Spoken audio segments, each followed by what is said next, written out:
Hey folks, it's Chris Dyer, Reborn Martial Arts here in Springfield, Virginia. We are starting a 4-part series on your blocks, why your blocks aren't working, how to make them work, how we teach them in our studio, and we'll be doing some demos and some talking bits. So I hope you guys enjoy the video. Check it out.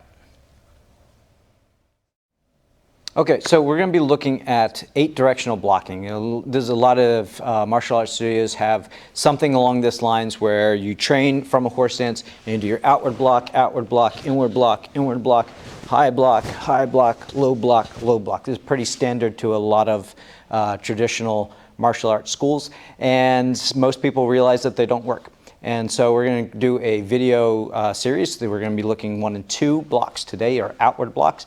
Let me show you why they don't work and ways that you can make them work, ways that we use in our studio. Okay, so like I said, we're going to be looking at traditional blocks and some of the problems that people have with them. I've been teaching this for a long time, and the most common thing that people mess up on in their martial arts, and really it's the first stumbling block because it's one of the first things that they learn are the blocks. And what I want to do is kind of help you out if you or your students are struggling with martial arts blocks. Here are the common reasons why. So let's look at their outward block. A lot of times in like a traditional style, you'll train this in your horse stance, or here your arms are pulled back, you drop your hand down, you do this scooping block, you do this scooping block, and you're here. You know, whether you do it with a stationary stiff body or you're really putting your hips and arms and everything into it, you know, however you do it, the block still doesn't work, right? So the problem with it is, let's just get rid of the horse stance, because we know horse stance is training stance, and let's look at just a normal if I'm on guard. So if I've trained my guard to be here or something along these lines where my arms are out, and my block needs to drop down, circle out, and come up. So Mike throws a punch. Please don't go fast because this doesn't work. I drop my hand down, so now drop my guard. I circle my arm down, around, so I've cut off my own attacking arm, my own lead arm, to block this out the way. It's a giant circular movement versus his straight line attack. We know that a straight line is faster than a circle, so this is a losing proposition. It always will be. It will not work. It absolutely 100% will not work. I don't care how fast you go, you're not going to be able to get a full circle in before he gets this arm punched, or yeah, extended out. The other part of it is the reach. I'm sure if you've seen, you know, people practicing their outward blocks, they've done something along this lines, where this arm has broken this plane of my shoulder. At which point, you know, if he does block this and I'm way over here, I've just opened myself up so much that Mike can do anything he wants from this point. So these are the 2 most common things. One is the dropping the hand down to do the block, and then the block itself opening yourself up. So what we do in our studio is we take that outward block, and it's not really an outward block, it's more of an inward pull. So if Mike throws this block and my guard is here, if I want to cut this angle, my inward pull, that exact same motion here, is that block, is our number 1 block is here. And I'm sort of slicing kind of direction with the punch, coming up into a defensive posture, which I'm now loaded to do like hammer fist or whatever chopping action I want to do from here.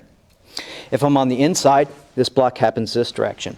And it allows me to either cover, or if I want to escape this direction, I've created some sort of barrier, some sort of wall between me and him in that position. And again, like I said, I've also loaded for another attack. So instead of doing that same motion outward, which is the shoulder cuff rotation, which is not a very strong position, I've gone into an extremely strong position, loaded, covered, and am loaded for another strike. It's fast. It doesn't require the hand to drop down. It's more defensive. I can also lead with my elbow strike if I needed to, so it helps you close, especially as a shorter guy like myself. I need to close as much as possible. It has all of the benefits, none of the negatives of dropping that hand down and rotating out and being in a weak position. It's stronger. It's got this nice bicep curl. It's pulling towards my body. It's loading for a follow-up strike, a hammer strike, or a chop. And I'm covering along the way. I'm not creating openings. So it's got all of the benefits, none of the drawbacks of the traditional outward block. Same idea, pulling inward, but not going outward. So I hope that helps. If this comes up in your own training, or you see other people doing this, or maybe you're teaching students that are struggling with your blocks, try this out. Instead of going outward, having it curl in this direction. And you can do this as a drill this way.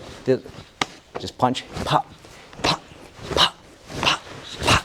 And then you can move to full guard, and then you do it much tighter. And now you're just chaining them here, like so. Much, much tighter blocking cover.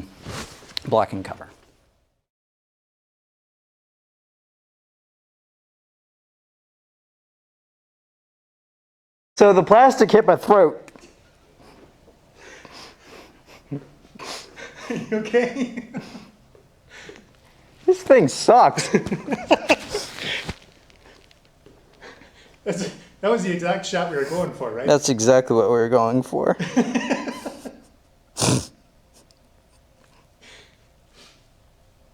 Now my ears are ringing. I didn't punch that hard. No, but the mask doesn't help. All right. No, you finally learned that the mask doesn't help.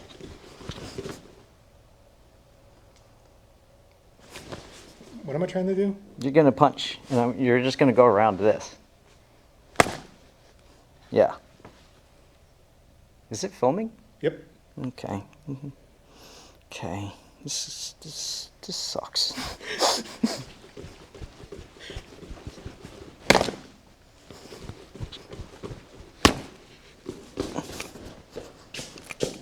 Yeah, this doesn't work.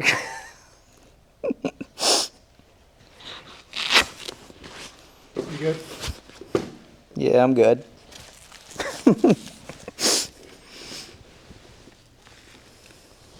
Take my gloves and go home.